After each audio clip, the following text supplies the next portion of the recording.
Assalamualaikum warahmatullahi wabarakatuh. Sahabat yang budiman, semoga kita dalam lindungan Allah, amin ya rabbal alamin. Sejarah yang tidak terlupakan pembasmian PKI di Gunung Kidul. Tonton sampai habis biar menambah wawasan kita dan tidak salah paham. Kejadian pembunuhan ribuan anggota PKI terjadi selama beberapa tahun. Semua dilakukan tengah malam oleh anggota tentara dengan seragam dan senjata lengkap. Pemberantasan PKI ini terjadi sejak tahun 1966 hingga 1969. Bahkan ada yang sampai pagi hari sehingga warga takut keluar rumah untuk ke pasar.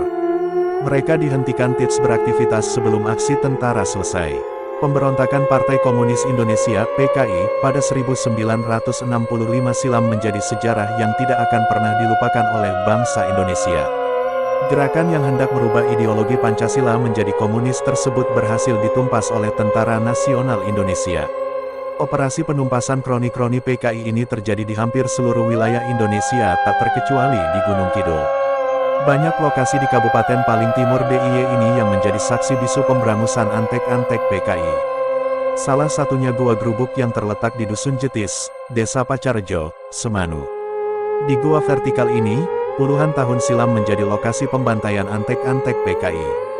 Orang-orang yang terkait dengan gerakan komunis tersebut dibunuh dan dilemparkan ke dalam lubang raksasa yang memiliki kedalaman sekitar 100 meter tersebut. Meski terjadi sekitar 48 tahun silam, cerita pembantaian pengikut PKI saat itu masih diingat oleh warga sekitar lokasi gua.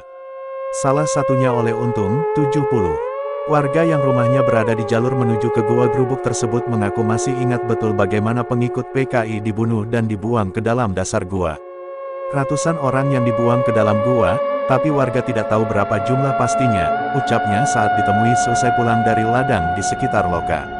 Ayah 6 orang anak ini menceritakan, pembantaian pengikut PKI ini dilakukan pada malam hari. Setelah operasi pemberantasan PKI dilaksanakan oleh pemerintah, orang-orang yang menjadi pengikut partai berpaham komunis terus ditangkapi oleh pasukan TNI. Setelah tertangkap, orang-orang PKI ini kemudian ada yang diasingkan dan ada yang dibunuh dengan cara dibuang ke dalam gua atau sering disebut luweng. Pembantaian PKI ini hampir berlangsung setiap malam. Orang-orang yang akan dieksekusi diturunkan dari kendaraan di jalan raya dan kemudian disuruh jalan kaki menuju ke bibir gua. Setelah sampai di bibir gua, satu persatu pengikut PKI langsung dieksekusi dan mayatnya dibuang ke dalam gua. Pembantaian pengikut PKI ini berlangsung cukup lama. Bahkan pernah dimulai sekitar pukul 22 WIB hingga pagi hari.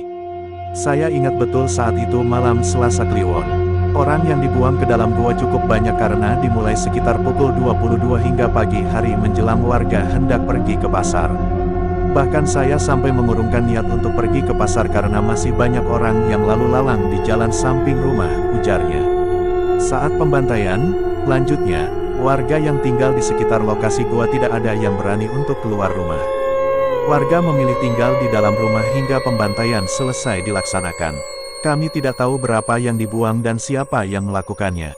Setiap ada orang yang dibuang ke dalam gua, kami tidak berani keluar rumah, ungkapnya.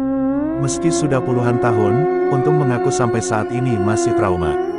Bahkan untuk bercerita kepada orang-orang luar, setelah era PKI berhasil ditumpas, perlahan kesereman Gua Grubung mulai pudar. Tulang belulang manusia yang pernah dibuang ke dalam gua sudah dibersihkan oleh pemerintah sekitar tahun 1982 silam. Dari cerita yang beredar, ada sekitar 3 truk tulang belulang yang berhasil diambil dari dalam gua. Saat ini, Gua Grubuk menjadi salah satu objek wisata minat khusus yang mulai ramai dikunjungi wisatawan. Salah seorang pemandu wisata susur Gua Jomblang Grubuk, Adi mengungkapkan, di dalam gua masih ada batu balok yang digunakan untuk jalan para pekerja yang membersihkan tulang.